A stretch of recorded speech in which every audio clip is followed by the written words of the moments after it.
Coba Kemarin itu, kemarin kemarin itu yang belum ada diperbarui apa? kerang, belum yang pertama belum ada kerangkanya. Terus yang Hmm. kedua tulisan-tulisan eh, yang tidak apa namanya berbasis KBBI itu dimiringkan ngoten. Oh ya. Hmm. Kekerasan Sama rumah tangga sebagai alasan perceraian dalam perspektif maka itu syariah itu dibanding pandangan Ibu. Oh berarti coba rumusan masalah dibuka rumusan masalah Mbak. Cek rumusan masalah.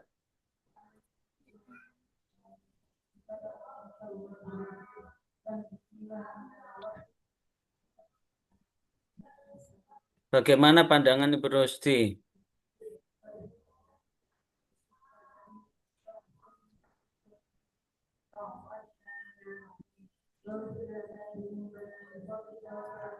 Bagaimana Pak Nawawi? Bagaimana perbandingan Bu?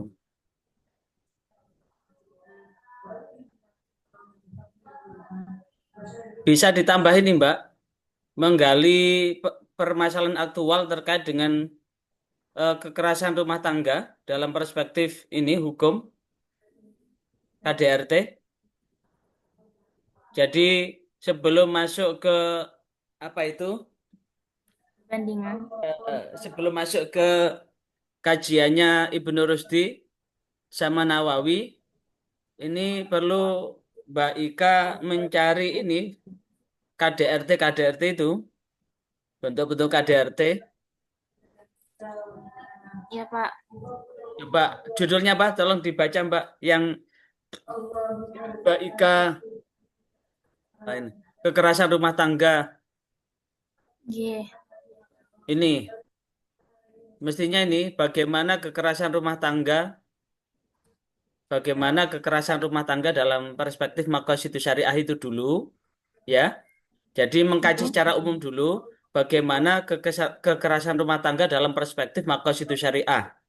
Baru setelah itu bagaimana pandangan Ibu Rusdi tentang ini gitu ya.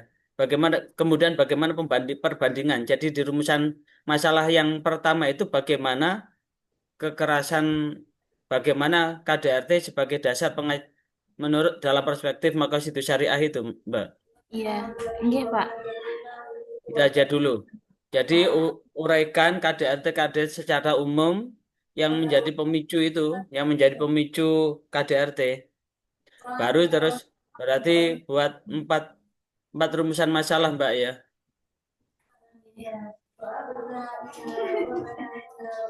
Langsung ke metodologi penelitian, Mbak. Metode penelitian.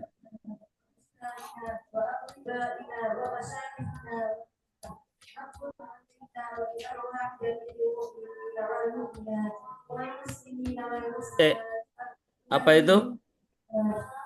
Kerangka Yang mana? konseptual, kerangka kerangka Iya. konseptual. Fenomena kok beda, Mbak ini? Judul. Mestinya yang atas itu judul, Mbak. Judul. Yang paling atas itu bukan fenomena sosial. Yang paling atas judul. Ini judul. Paling atas itu judul. Nggih. Coba langsung diganti aja, Mbak. Apa judulnya itu ganti. Langsung ganti judul. Paling atas, kotak atas itu judul, Mbak itu.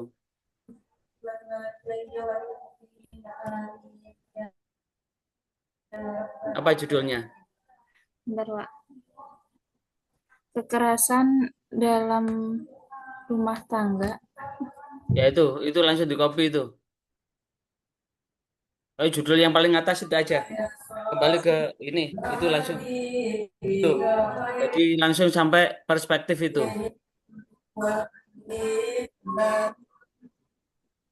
Kembali ke Langsung tadi. mati lampu. Langsung ke kerangka konseptual tadi. Iya, benar, Pak.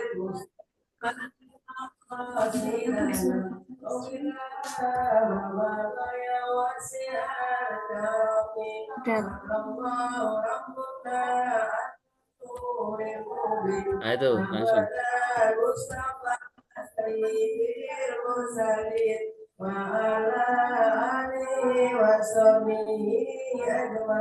Ya. Terus bawah itu KDRT. Apa maksudnya? Gimana? Yang mana, Pak? Ah, terus dua kota ini mestinya, ya, dua kota Yang ini analisis pemikiran itu mestinya di atas. Kemudian nggih.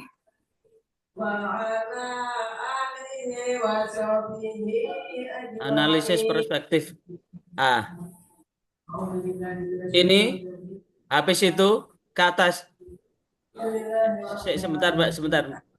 Sebentar, balik lagi. Andu. Yang ADRT Ini, Pak. kota kedua itu ganti itu. Kota, Dihapus. kota kedua itu diganti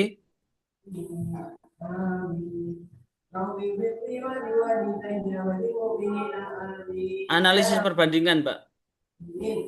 Studi perbandingan. Studi perbandingan. Studi perbandingan. Studi perbandingan. Apa tadi? Oh, nama kitabnya, Pak. Bukan. Kan dalam kurung itu kan judulnya kekerasan rumah tangga sebagai Perspektif alasan pandangan perceraian Ibu. dalam. Ya ini. Studi perbandingan itu. Di copy. Studi Nggih. perbandingan pandangan Ibnu Rus dan An-Nawawi tadi. Itu sudah. Iya, Pak. Diisi di kotak kedua. Itu. Ya. Kemudian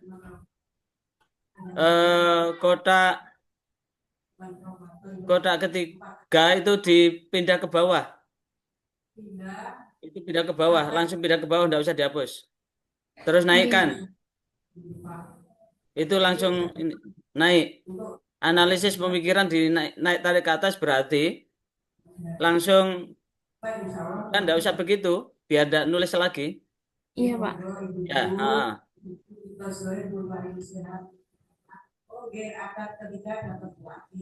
kemudian itu garis itu ke atas, naikkan ke atas.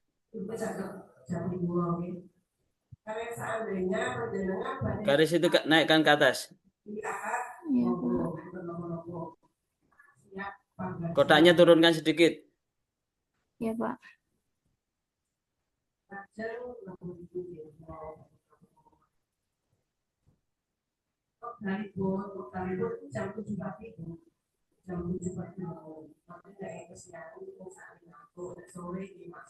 Nanti diperbagi nanti aja gak apa-apa nanti. Terus ini Mbak, Ibu Nurus diambil di apa tadi? Dalam kitab salah satu kitabnya, Pak. Ya kitabnya sebutkan di Oh, di sini. ya itu analisis pemikiran Ibu Nurus dalam kitab apa, kemudian An-Nawawi dalam kitab apa? Nggih. Tinggal nambah kata aja Mbak. Nggih. Langsung ditulis saja Mbak daripada begitu. Dalam kitab apa? Analisis pemikiran dalam kitab apa? Iya, Pak. Bidayatul Mujtahid ya? Nggih. Ya, masukkan situ. Analisis pemikiran naik jadi satu paragraf, Mbak. Jangan paragraf tersendiri. Lanjutkan Ibnu Rus dalam itu.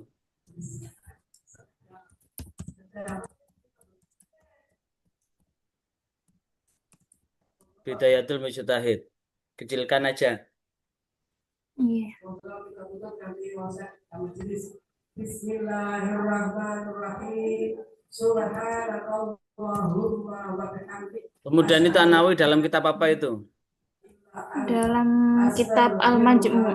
Oh. Al-Majmu'.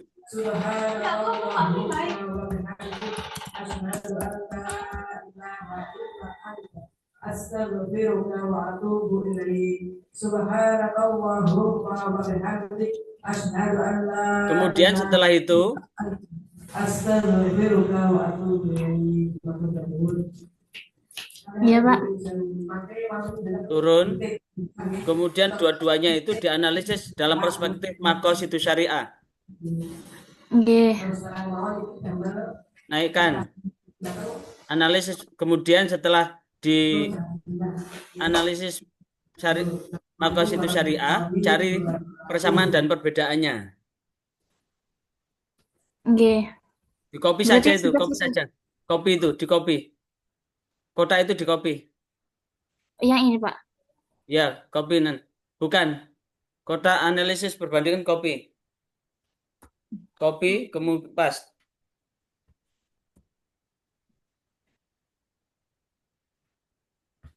Oh, bentar, Pak. Buat kota yang terakhir, Oh, nggih, ada, Pak. nggak bisa di copy, Mbak. Iya, Pak, harus di itu dulu. Ya wis, nggak Saya apa-apa. catat, saya catat dulu Bikin aja. satu kotak lagi di bawah. Bukan. Nggih. Hasil simpulan dan Hasil hasil kotak yang terakhir bawahnya analisis perbandingan itu hasil penelitian. hasil penelitian mawon. Ya, ditambah kotak di bawah hasilnya apa gitu. Nggih. Maka hasilnya itu ada 3 simpulan. Simpulan rumusan apa itu hasil penelitian itu merupakan jawaban atas apa? Merupakan jawaban atas rumusan masalah. Jadi hasil penelitian itu adalah rumusan jawaban atas rumusan masalah ya. Iya, Pak. Jawaban Tapi yang atas rumusan masalah. masalah di dalam Oke. kotak itu perlu disebutkan jawabannya atau tidak, Pak? Nggak Iya usah. wes hasil penelitian gitu aja. Nggih. Gak perlu wong ini nanti kerangka konseptual Mbak. Nggih. Kerangkanya. Jadi apa fungsi kerangka konseptual itu adalah akan memotret langkah penelitian saudara dalam hal ini gitu. Intinya Nggih, itu Pak. kerangka konseptual itu. Jadi Nggih. langkah-langkah yang di diagramkan dalam bentuk diagram apa ini? Kan dalam yang dibagankan dalam bagan itu. Nggih. Kemudian di bawahnya itu ada penjelasan. Jadi kerangka ini jangan jadi kerangka budek. Apa kerangka budek itu? Kerangka yang tidak punya makna. Jadi kerangka ini habis itu penjelasan kerangka di bawah itu. Oh, nggih, nggih, Pak. Maksudnya apa begitu? Jadi Nggih. kotak-kotak hubungan antara kotak itu perlu Mbak Ika jelaskan. Bukan hanya Nggih, kotak Pak. saja, tapi ada penjelasan di bawah itu. Kata penjelasan. Berarti Mbak Ika menjelaskan apa yang ada di kerangka itu. Nah, kerangka Nggih. itu habis judul langsung kerangka konseptual penjelasan. Lah, penjelasan dari alur penelitian Mbak Ika. Iya, Itu Pak. fungsinya kerangka konseptual. Tua. Lanjut, yang lain saya tidak akan baca.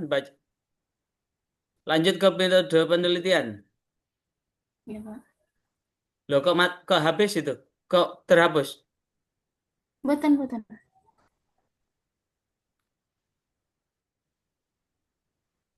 Jenis penelitian. Apa jenis penelitian ini, Mbak? Itu apa Bab namanya, 3 Pak? apa ini? Kok gak ada judulnya? Halo? Halo? Metode penelitian, Pak. Mana judulnya? Iya, Pak.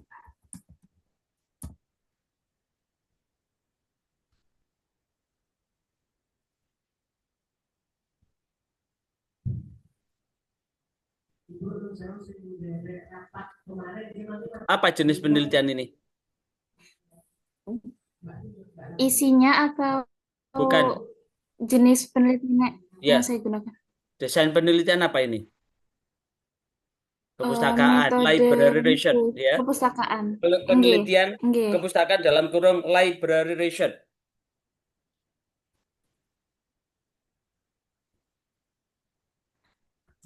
Dalam kurung library research. Miring, Mbak. Nggak usah ditulis besar, kecil aja. L-nya kecil. Pak. Ditulis miring. Kok gitu? Nggih, nggih. Research. Research. Oke, lanjut. Lanjut. Jenis penelitian. Kemudian lanjut. Metode dan sumber pengumpulan data. Sumber. Bidayatul Mujtahid. Iya, Kemudian sama nambah ini yang untuk membedah makasih. Maqasidus Syariah itu. Oh, Maqasidus iya. Syariahnya siapa itu? Kitabnya. Kalau bisa kitab asli. Jadi yang Iya, pertama Pak. sumber data itu Bidayatul Mujtahid, kemudian Majmu', Syarah Al-Muhadzab itu, kemudian kitab yang menjelaskan tentang Maqasidus Syariah. Baik, Pak. Ya. Tambah di dalamnya kasih tulisan merah. Cari ya. Iya, Pak. Bidayatul Mujtahid, kemudian kitab yang menulis tentang Maqasidus Syariah. Cari kitab Iya, yang Pak. berbahasa Arab ya, Mbak ya. Yang asli Iya, ya. iya, Pak. Kitab yang dipakai itu pun wajib kitab asli. Bukan kitab terjemah, karena terjemah itu beda, Mbak. Iya, Pak. Nama kitabnya yang menjelaskan tentang Maqasidus Syariah itu kitab apa? Kemudian buku-buku yang ada hubungannya dengan kekerasan rumah tangga. Jenis kitabnya apa? Jenis bukunya apa? Penelitian-penelitian yang berkaitan dengan KDRT itu apa? Di Maqasidus Syariah adalah kitab asli, Mbak ya. Lanjut, lanjut. Teknik, loh, teknik analisis. Apa ke teknik analisis ini? Analisis data dilakukan menelaah dan menafsirkan. Saya sebentar, Mbak, pelan-pelan. Coba dibaca, Mbak. Teknik analisis data dilakukan dengan menelaah dan menafsirkan secara sistematis data kepustakaan yang berkaitan dengan kekerasan dalam rumah tangga sebagai alasan perceraian, baik yang bersumber dari kitab fikih klasik maupun peraturan perundang-undangan. Data yang telah dikumpulkan kemudian diklasifikasikan berdasarkan tema dan fokus penelitian, khususnya pandangan Ibnu Rushd dan Al-Nawawi mengenai relasi suami istri, konsep doror, serta mekanisme pemutusan perkawinan, sebagaimana metode penelitian hukum normatif yang menitikberatkan pada kajian norma dan doktrin hukum. Tahap Analisis selanjutnya perbandingan pakai teorinya siapa? pakai perbanding. Ini harus sesuai sama teori yang dijelaskan sebelumnya. Napa mboten, Pak? Enggak, analisis perbandingan itu kan membandingkan dengan pakai metodenya siapa.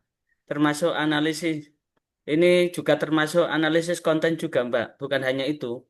Jadi menganalisis isi, analisis konten. Konten analisis dilakukan dengan menelaah, menafsirkan secara sistematis data kepustakaan yang ada, sekaligus menganalisis isi atau analisis konten, Mbak ya. Iya, Pak. Sekaligus analisis konten ya, analisis konten ya.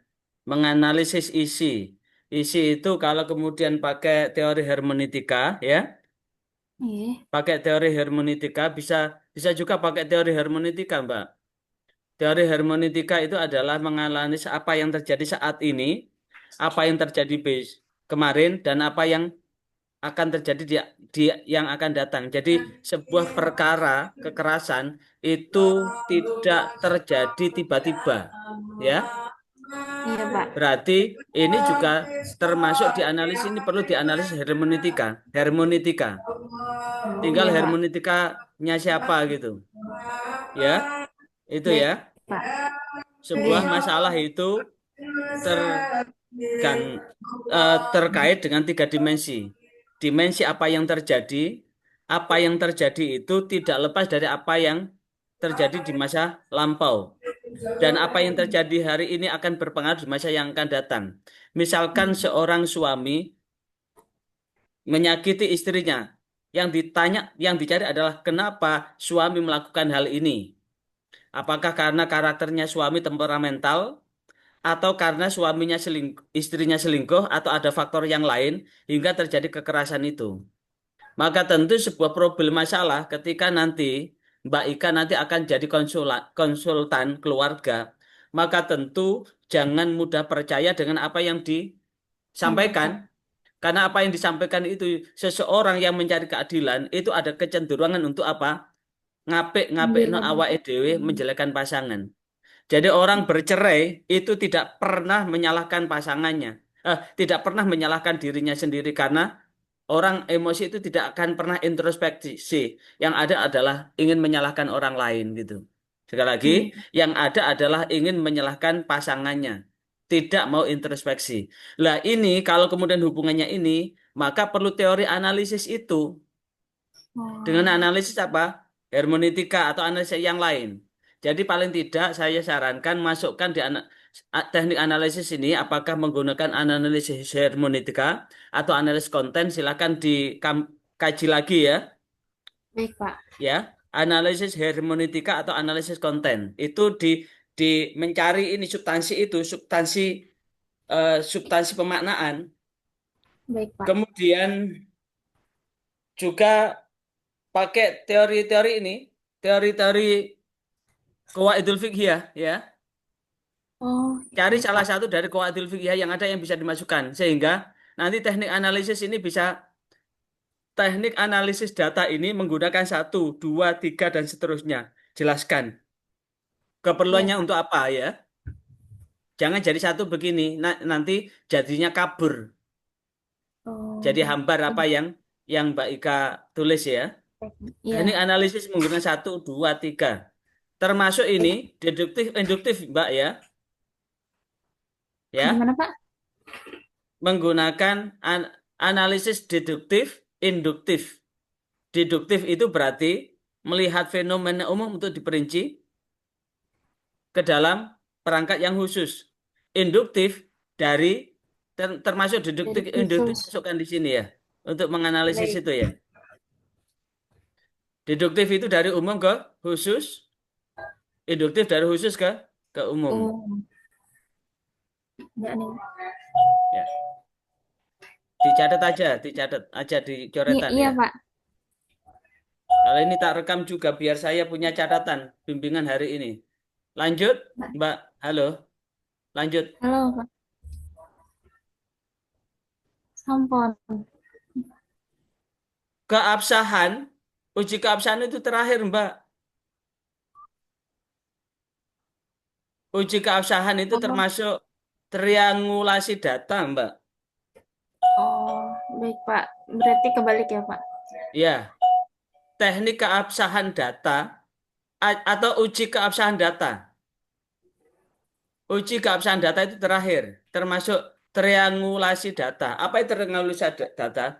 Sebetulnya membandingkan itu kan bagian dari triangulasi data. Iya, Jadi Pak. dari apa yang ditulis oleh siapa itu? Oleh Ibnu Rusdi, kemudian oleh Imam Nawawi, digabungkan, dikonfirmasikan dengan maqasidus syariahnya siapa, membandingkan ini dalam rangka mencari titik temu dan titik perbedaan, proses mencari membandingkan data satu dengan yang lain itu namanya triangulasi. Halo? Ya, Pak. Itu namanya triangulasi data. Coba dilihat apa triangulasi data. Halo, baik Kak? Iya, Pak. Apa itu triangulasi data?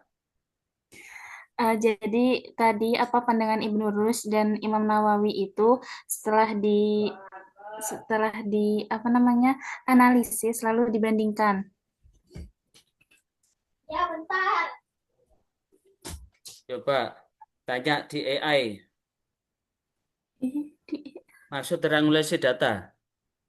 Triangulasi data itu adalah sebuah metode penelitian yang digunakan untuk memverifikasi dan meningkatkan validitas data dengan menggunakan beberapa sumber data, metode, atau penelitian yang berbeda. Tujuan triangulasi data adalah untuk memastikan bahwa hasil penelitian itu akurat dan dapat dipercaya dengan membandingkan dan mengkonfirmasikan data dari berbagai sumber. Itu namanya triangulasi data. Iya. Ah, ada beberapa jenis triangulasi data. Satu, triangulasi sumber, yaitu menggunakan beberapa sumber data yang berbeda, seperti wawancara, observasi, dan dokumen. Kemudian triangulasi metode, menggunakan beberapa metode penelitian yang berbeda seperti kuantitatif, kualitatif. Triangulasi penelitian adalah menggunakan beberapa peneliti yang berbeda untuk menganalisis data yang sama. Maka ini adalah bisa menggunakan triangulasi dari berbagai sumber buku tadi untuk Untuk perdalam, dibandingkan untuk dicari titik temu atau titik perbedaan. Jadi Iya. uji keabsahan data adalah menggunakan triangulasi data. Sehingga dengan menggunakan triangulasi data, peneliti dapat meningkatkan validitas dan reliabilitas hasil penelitian serta mengurangi bias dari kesalahan apa yang dianalisis itu. Ya, Baik, baik teknik Pak. keabsahan data menggunakan apa? Apa tadi? Yang triangulasi data. Triangulasi ini sudah muncul itu. Dijaga melalui triangulasi data ini. Nggih.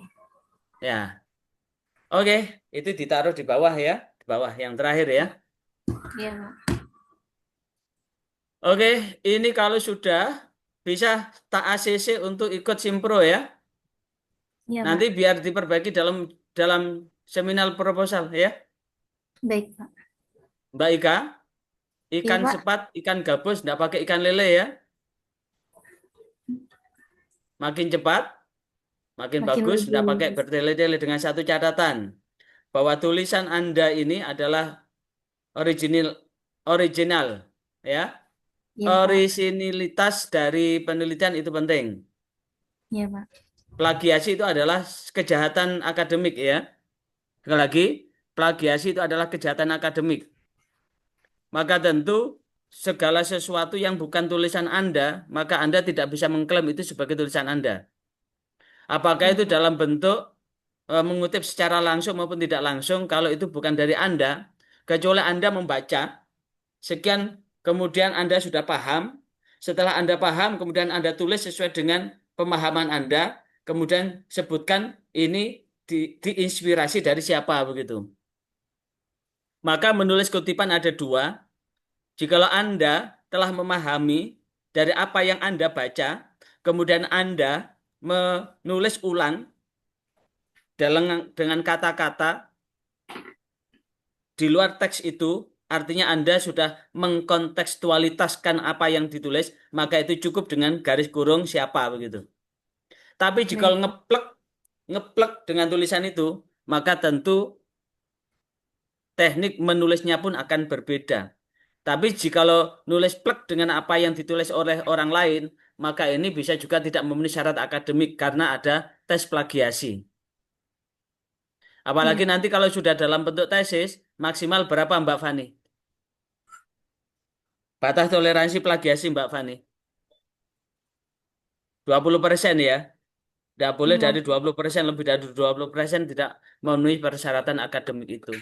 Ya, dah saya ACC untuk ikut ujian, segera diperbaiki. Baik Pak. Sekaligus tes plagiasinya berapa persen nanti laporkan ke saya. Iya Pak.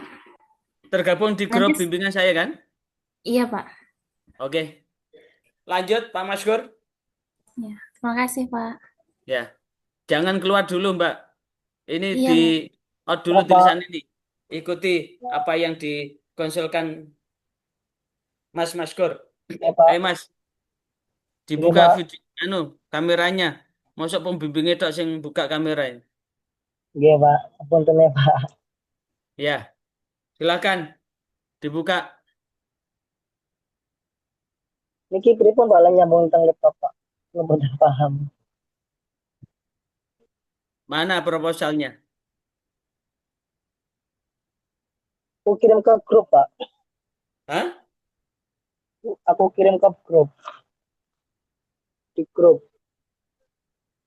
Lah kok gak di anu? Kok nggak pakai laptop ini? Bisa Pak, tak pulau gantos atas laptop Pak. Soalnya laptop gileh niki mau Pak. Gak Udah pinjam laptop? nyambung. Halo? Baru dapat laptop Pak. Laptop saya udah rusak 1 bulan yang lalu Pak. Mati total. Coba hubungi Mbak Fani. Hubungannya Mbak Fani. Baik, Bapak, sebentar, Bapak. Tolong dibuka Mbak Fani.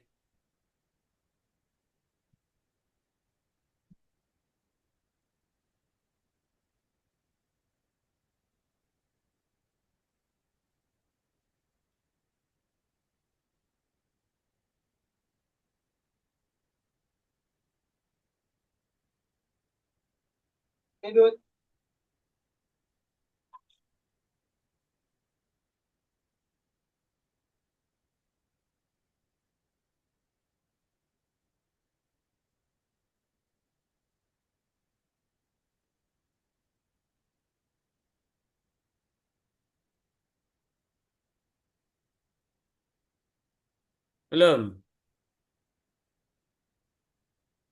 Bapak. Masih proses Bapak ini buka apa proposalnya Mas Pur. Gak mau pinjem laptop, Srek.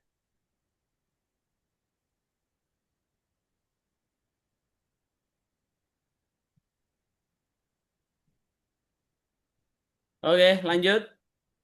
Udah?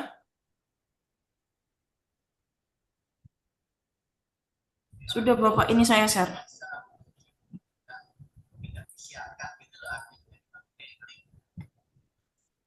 Apakah terlihat Bapak? Ya, bentar. Ya, udah terlihat. Baik Bapak. Lanjut. Ayo, Mas. Iya, Pak.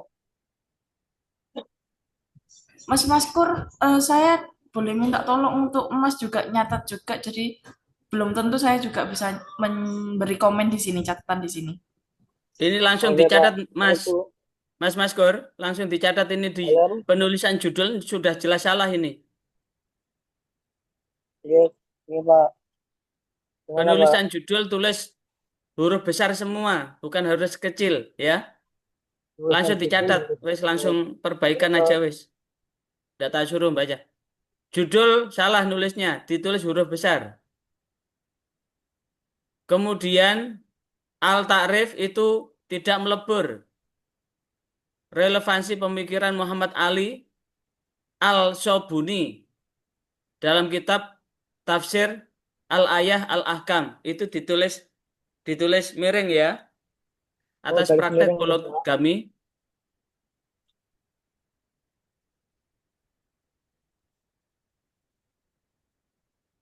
Ini pendekatan ganti dalam perspektif hukum positif di Indonesia. Relevansi pemikiran Muhammad Ali As-Sobuni dalam kitab Tafsir Ayat Ahkam atas praktek poligami dalam perspektif hukum positif di Indonesia. Perspektif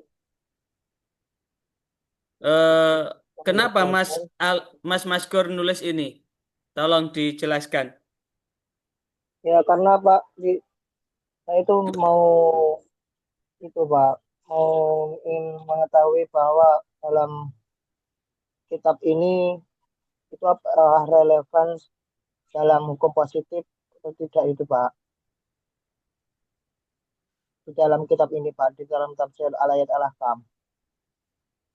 Ini kalau disebutkan tafsir ayat Al-Ahkam Ya, terlalu Pak. luas, Mas.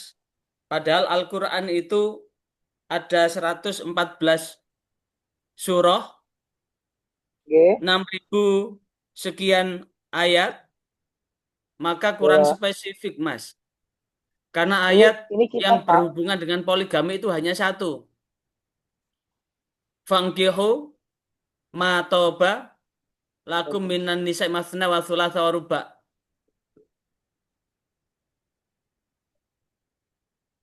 Kemudian di ayat yang lain,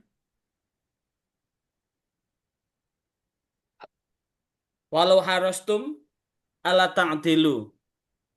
Walau harostum alla ta'dilu. Fawahidatan. Walau harostum an ta'dilu fawahidatan. Yang menyatakan tentang poligami itu hanya itu. Yang pertama adalah fangkihu ma toba lakum minan nisa masna wa thulatha wa ruba'. Ya, Kemudian Pak. ayat yang fa in hiftum alla ta'dilu fawahidatan. Bagaimana jikalau nanti ada penguji bertanya seperti itu? Anda menjelaskannya gimana? Jadi saya itu kenapa ya ini mengambil dari kitab ini, Pak, kitab tafsir al-ayat. Saya itu cuma ingin merelevansasikan pada hukum positif tersebut, Pak. Coba bisa ditunjukkan tafsirnya. Dipegang tangan nggak ini? Enggak, Pak. Hah? Tapi saya menganu Pak, kitabnya di itu Pak, di LBM. Di mana? Kitabnya di ruangan LBM Indo Pak, perpustakaan Oke. LBM. Di mana? Di ruangan perpustakaan LBM, Lajnah Fathul Masail. Berapa kilo? Berapa meter dari tempat saudara di situ? Nah, sekarang tutup Pak, soalnya Indo itu masih liburan. Nanti Oke, kalau udah saya kasih kesempatan di halaman berapa? Tolong difoto kitabnya. oke Ada Pak, nomor siap WA Pak. situ. Kirim ke WA saya. Oke Pak, Ya. Yang pertama siap tolong Pak. di-scankan halaman judul, kemudian halaman dari kitab yang menyatakan praktek poligami itu. Ada beberapa halaman. Tolong Izin Pak. di-scankan, kirim ke saya. Oke Pak. Saya ingin memastikan kedalaman Anda di dalam rangka membahas ini. Oke Pak. Karena poligami saat ini masih hangat-hangatnya. Dalam Oke. rancangan Undang-Undang Hukum Pidana, ada dua yang terancam hukum pidana. Yang pertama adalah nikah siri, nikah yang tidak dicatatkan secara resmi di lembaga negara. Yang kedua adalah poligami. Dua hal ini dalam rancangan Undang-Undang Hukum Pidana yang disusun itu akan terancam pidana. Lah, karena ini ada hubungannya dengan pendekatan positif, maka tentu ini saudara nanti akan menganalisis dalam perspektif rancangan undang-undang itu. Kalau Oke diseret ke Pak. hukum positif, ada hal apa begitu? Maka arahnya analisis saudara ke itu masih aktual banget gitu. Jikalau saudara menguasai problem dan permasalahan, bagus. Ini asik gitu. Siap Maka Pak. tulisan saudara ini bisa menjadi ini.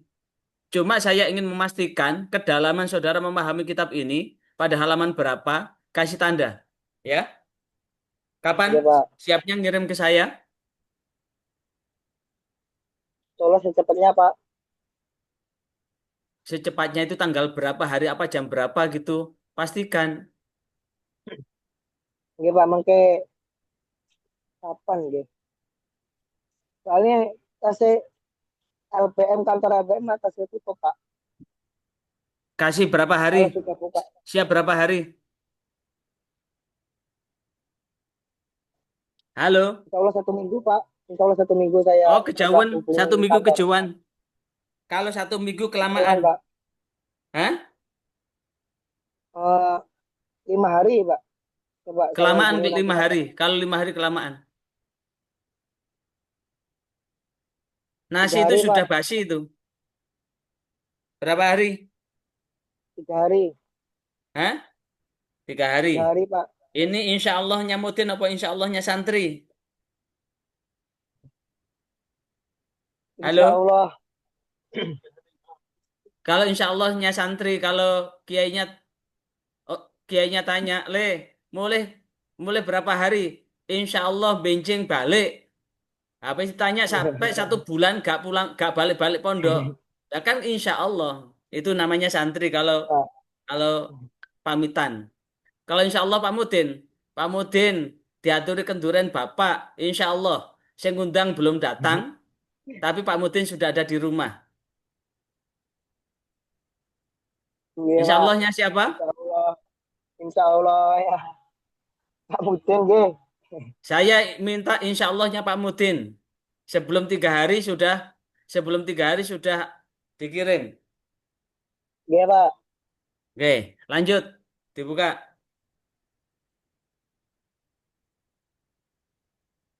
Masuk cuma itu, Dok. Lanjut. Nggih. Ya Pak.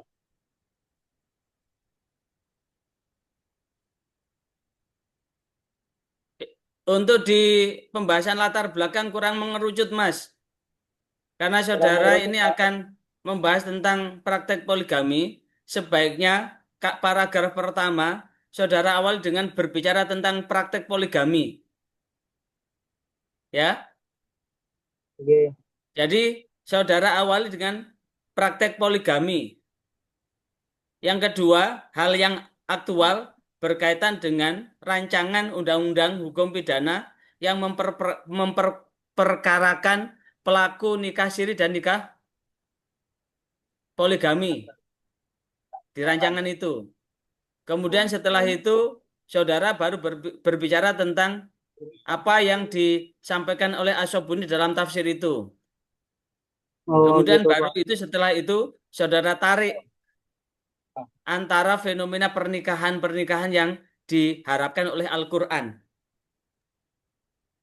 Ya, Oke Pak. pernikahan yang diharapkan oleh Al-Quran, wa min ayatihi an khalaqalakum min anfusikum azwajan litaskunu ilaiha wa ja'ala bainakum mawaddata wa rahmah. Tujuan pernikahan itu adalah wa min ayatihi an khalaqalakum, dari tanda-tanda kekuasaan Allah, Allah menciptakan dari diri kamu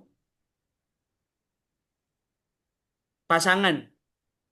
Kemudian Allah menjadikan di antara pasangan itu mawaddah, cinta, warahmah, dan kasih. Sehingga pernikahan itu substansinya adalah ada ketentraman dan kedamaian dalam rumah tangga. Bagaimana bisa tentram kalau hatinya diduakan? Apalagi kalau kemudian perbedaan istri pertama dan istri kedua bedanya 20 tahun. Yang Oke istri Pak. pertama itu sudah ibarat buah gitu, sudah mendekati buah yang kering, sementara istri kedua itu adalah buah yang masih ranum. Lah, di mana letak keadilannya? Inilah yang kemudian yang menjadi jawaban, walaupun Al-Quran sudah menyatakan fangkihu ma toba lakum minan nisa masna wa thulatha ruba, nikahilah perempuan yang engkau cenderungi 2, 3, atau 4. Tapi di dalam ayat lain, walau harastum an ta'dilu, jika engkau takut untuk berbuat adil, fawahidatan, maka cukuplah hanya satu saja. Sehingga sebetulnya Al-Quran itu apa? Konsep Al-Quran terkait dengan pernikahan ini sebetulnya monogami. Poligami itu Iya Pak. adalah memberikan ruang gerak bagi orang yang nafsunya besar. Ibarat listrik begitu tegangan tinggi, baru dekat sudah nyetrumnya luar biasa. Iya Hingga Pak. menimbulkan orang kejet-kejet kesetrum dengan syahwat. Nah, itulah yang kemudian tentu adil. Adil itu lah yang kemudian ukuran parameternya yang lah ini yang kemudian apa yang saya sampaikan ini adalah bagian dari apa? Kerangka kerangka apa? Telaah saudara. Ini kerangka telaah saudara. Lah kalau di latar belakang ini masih jauh dari itu ini. Ini masih nulis ngalor ngidul ini. Ya. Karena di Masih dari latar belakang itu dasar itu Pak. Oke. eh, Masih mendasar dari pernikahan yang belum dari poligaminya Pak. lah dari sini kalau saudara menulis ayat kemudian terjemah ini nanti akan memperberat Oke. ini teks plagiasi, Mas. Halo? Oh, oh enggak Pak. Ayat-ayat itu ndak usah ditulis semua begini, ya. Ini nanti saudara akan berat nanti ketika cek plagiasi. Bisa di atas 50% ini. Ya, Terus pripun mulai Pak? sampaikan misalkan ini, contoh ini, Mas. Al-Quran, ini, Oh, Al-Quran ini, surah An-Nisa ayat 3 ya. ayat Fa 3. in khiftum Allah tuqsitu fil yatama. Fa in khiftum Allah tuqsitu fil yatama. Apabila kamu takut tidak dapat berlaku adil terhadap anak yatim, ini hubungannya dengan menikahi janda yang punya anak yatim banyak itu loh, Mas. Oh, enggak Pak. Jadi Enggak, ada orang yang ingin ngeramut anak yatimnya, tapi ayatnya. ingin dapat bonus ibunya. Mestinya Enggak. yang dinikahi bukan janda muda, apalagi janda umur remaja. Bukan jamut atau jamur, tapi janda yang besok sudah akan meninggal itu loh, yang butuh butuh orang untuk apa? Udahlah. Butuh orang untuk melindungi, bukan ingin jamur. bisa Janda usia remaja atau janda muda. Lek jamut itu adalah bukan ingin ngerawat anak yatimnya, tapi ngerawat ibunya. Bisa juga ibunya yang dirawat, anaknya yang disia-siakan itu. jadi ini dia di Paham atas aja maksud ya. saya? Iya Pak. Ini kemudian fa in khiftum alla ta'dilu. Nah, ini fa in khiftum alla ta'dilu, jikalau kamu takut untuk tidak bisa berlaku adil, fawahidatan, maka cukup satu solusi jikalau nafsunya besar, au ma malakat aimanukum, atau ngambil untuk melampiaskan hasrat birahinya itu kepada budak yang dimiliki.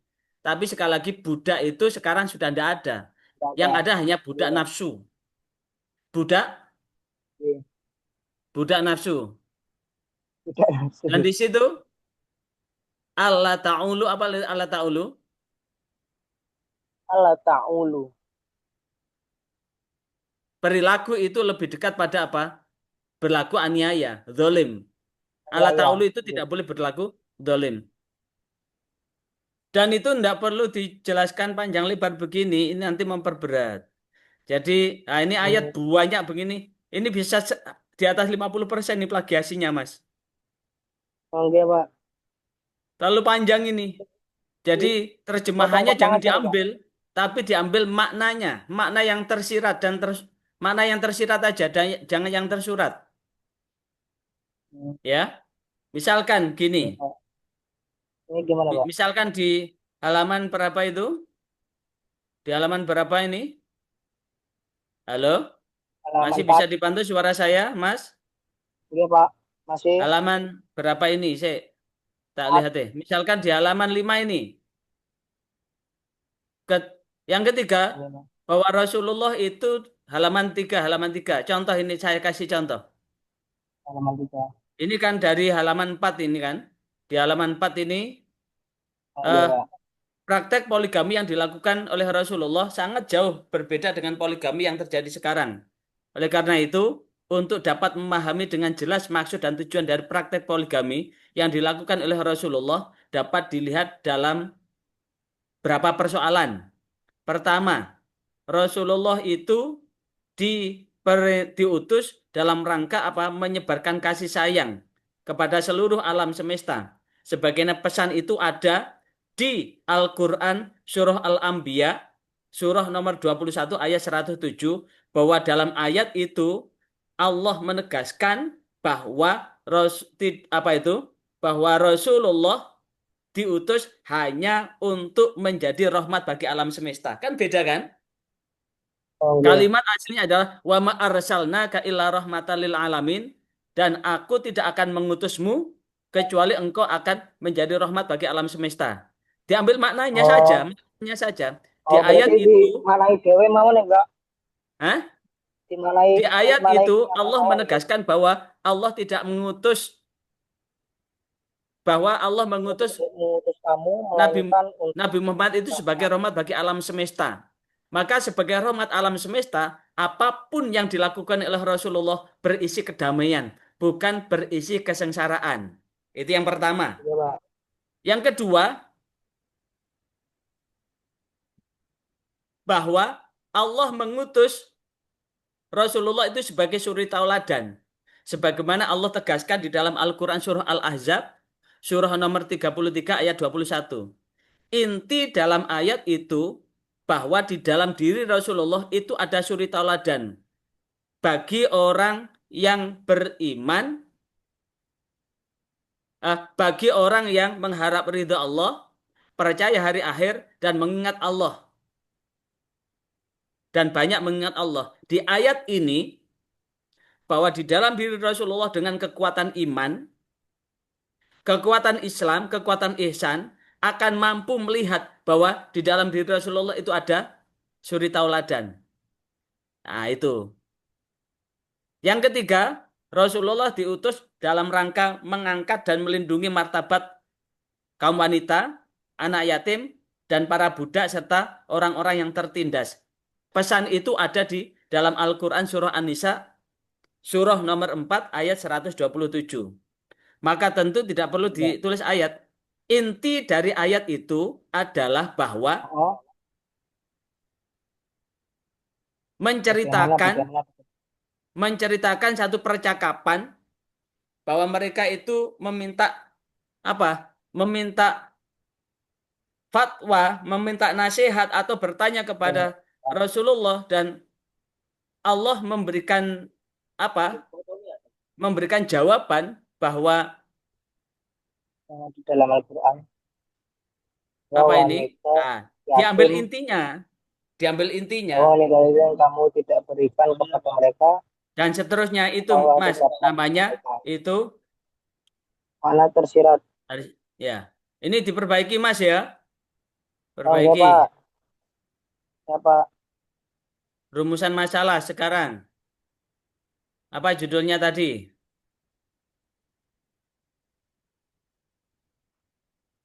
Judulnya relevansi Apa judulnya? pemikiran Muhammad relevansi pemikiran Muhammad Ali Asy'afuni dalam kitab tafsir Al-Ayat Al-Ahkam atas praktek poligami dalam perspektif hukum positif di Indonesia. Relevan pemikiran. Maka judulnya bagaimana pemikiran Muhammad Ali Asy'afuni dalam kitab tentang poligami mestinya begitu. Oke, Halo, Pak. Oke, Pak. kalimatnya Halo. redaksi kalimatnya diperbaiki. Bagaimana pemikiran Muhammad Ali Al-Sobuni, bukan Asy'afuni ya. Muhammad Ali Al-Sobuni di dalam kitab Rawai Rawaiul Bayan fi Tafsir Ayat Al-Ahkam tentang Ayat poligami. Al-Ahkam. Tentang Oke. poligami ya. Tentang poligami gitu. Oke, Pak. Ya. Baru yang kedua bagaimana pandangan hukum positif di Indonesia terkait dengan poligami. Baru yang ketiga bagaimana relevansi pandangan Muhammad Asy'afuni dengan hukum positif. Dah, yang rumusan 1 dan 2 begitu ya.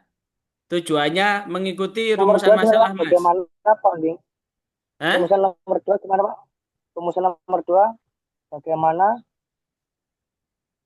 Udah cukup itu pandangan gak apa-apa. hukum positif. Gak apa-apa. Nomor Oke. 1 yang diubah tadi redaksinya. Nomor satu, jadi bagaimana pandangan Muhammad Ali Asy'afuni terkait kitab Pemikir Rawaul apa? Bayan, kitab Judulnya apa itu? relevansi pemikiran Ya berarti pemikiran Muhammad Ali jangan pakai kata Asy'afuni. pandangan. Bagaimana pemikiran Muhammad Ali Asy'afuni dalam kitab Rohul Bayan fi Tafsir Ahkam tentang poligami. Tentang poligami. Tentang poligaminya taruh Oke, di Pak. belakang.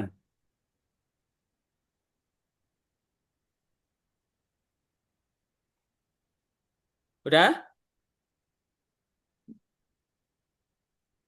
Manfaat, teoritis, praktis. Teoritis, praktis, akademis. Manfaatnya ada 3, Mas. Teoritis, praktis, dan akademik. Oke, Pak. Terus dan akademis. Tujuan pustaka.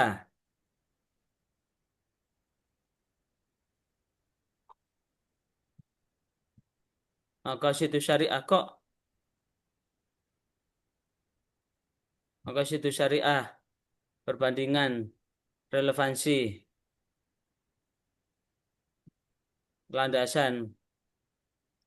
Kerang.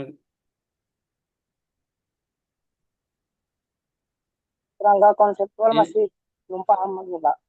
Ayat-ayatnya jangan ditulis semua, Mas. Oke, Pak.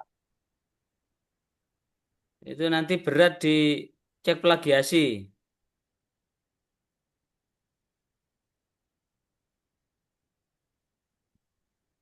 Kerangka konsep tuh.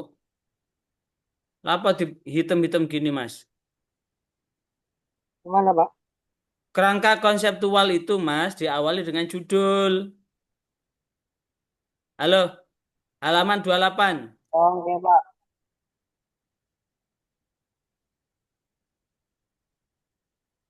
Kerangka konseptual. Dialami dengan judul.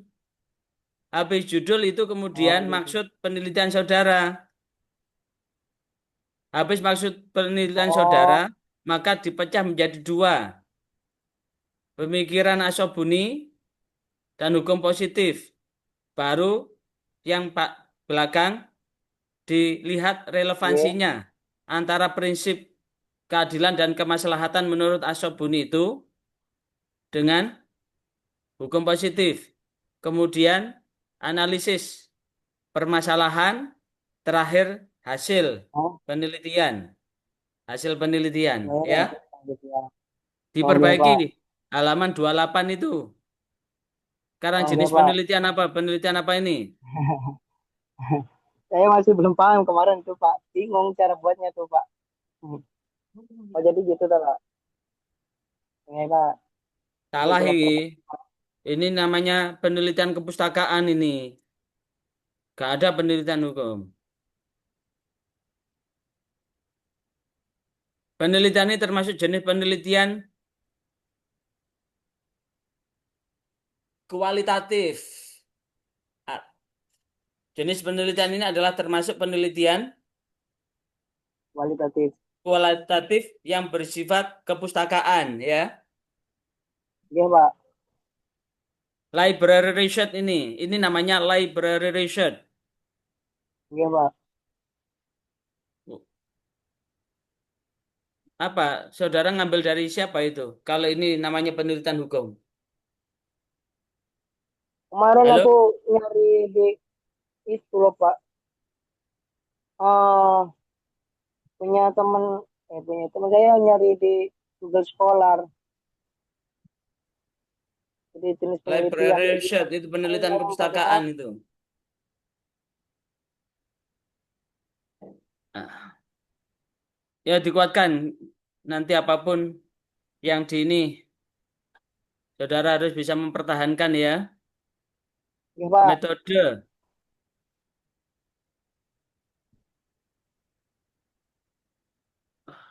sumber, data, metode dan metode pengumpulan data, metode dan sumber pengumpulan data.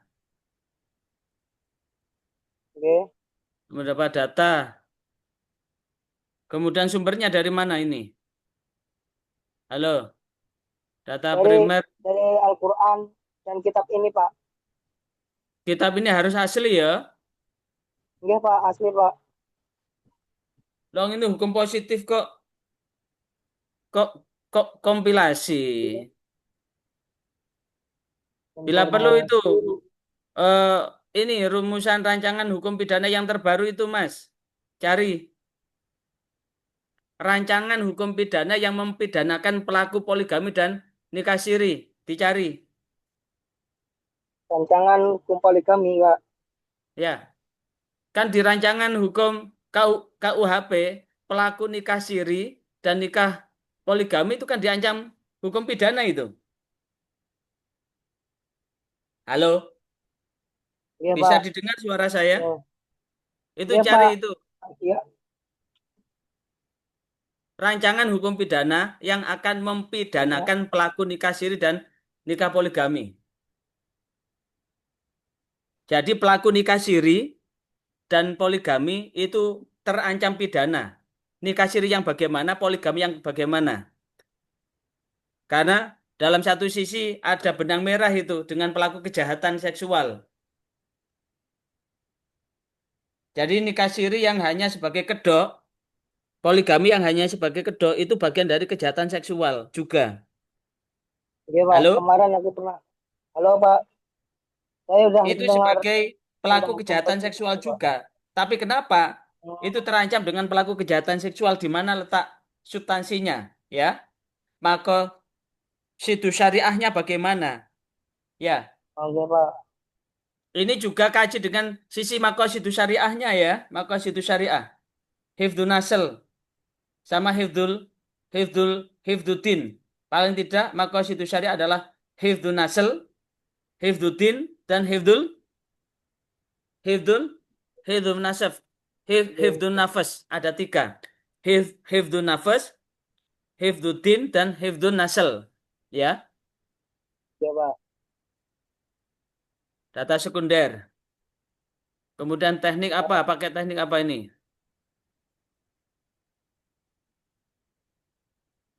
Oke. Ini tambah uji keabsahan data. Teknik uji keabsahan data tambah 3.5 Udah Pak, terakhir uji keabsahan data. oke. 3.3 ini Pak ada Pak. Eh? Oh, teknik keabsahan data nggih Pak. Yang mana? 3 titik berapa? 3.3. U- Uji keabsahan data taruh di terakhir. Terakhir ya. 3.5. Jadi titik Uji keabsahan titik data. 3.3 itu teknik analisis data, 3.4 uji keabsahan data. Oke, itu Mas Coba. selesai. Sudah tinggal revisi saya ACC untuk ikut ujian. Sekalian Oke Pak. tes Makasih Pak. orisinilitas ya. Oke Pak. Siapa? Ya, Mbak Mbak Fani, Mbak Fani, Iya, Bapak. saya rekom untuk apa itu Mbak? Simpro Mbak. Yang siapa, Bapak? Saya ke kamar mandi dulu. Nggih. Kamar mandi.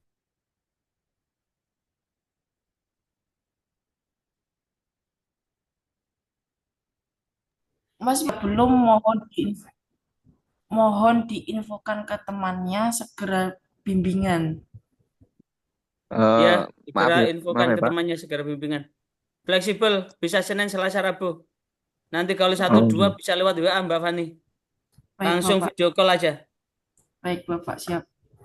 Saya kasih keluasan Senin, Selasa, Rabu, Kamis. Dah, dah, dah usah nunggu hari Ahad. Nanti langsung kalau satu dua, dah usah pakai Zoom. Pakai Baik, video call WA, WA call aja. baik, Bapak. Di call apa? WA aja gak apa-apa Mbak. Yang penting selesai. Di di video kan bisa itu apa itu? Screen, share screen itu fasilitasnya.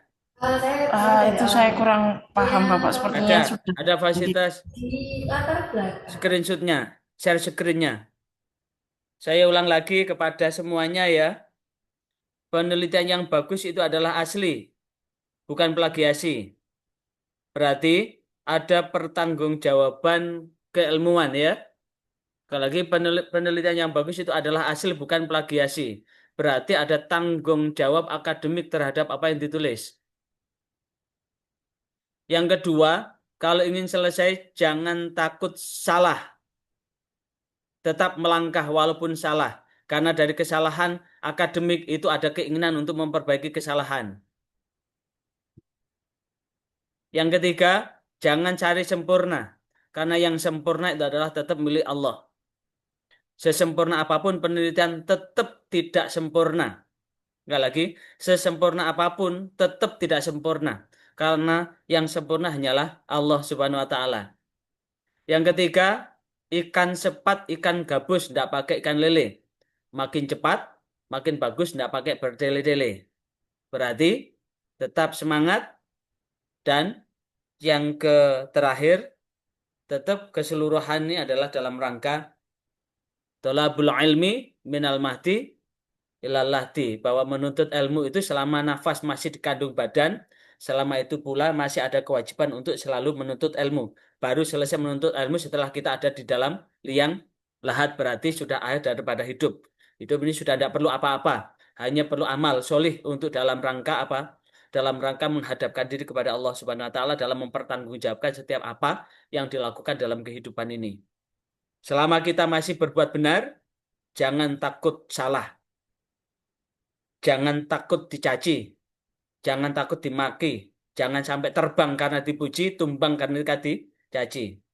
Hidup yang tegar itu adalah tidak akan terbang ketika dipuji dan tidak akan tumbang ketika dimaki. Kami kira itu Mbak Fani ya. baik, Bapak. Masih ada lagi? Pak. Halo? Insya Allah tidak, Bapak. Nanti saya japri teman-teman yang lain, Bapak. Ya, gitu aja. Berarti yang sudah ACC ada 5 ya, Mbak? Ada ngapunten, nggih, 5. 2 dari yang reguler, 3 dari Lirboyo. Ya, Udah tak Baik. ACC semua wis. Tinggal kapan simpronya. Oke, baik Bapak, siap Bapak. Oke, saya keluar ya. Iya Bapak, baik. Untuk teman-teman yang lain jangan keluar dulu, saya mau bertanya. Sampun Bapak.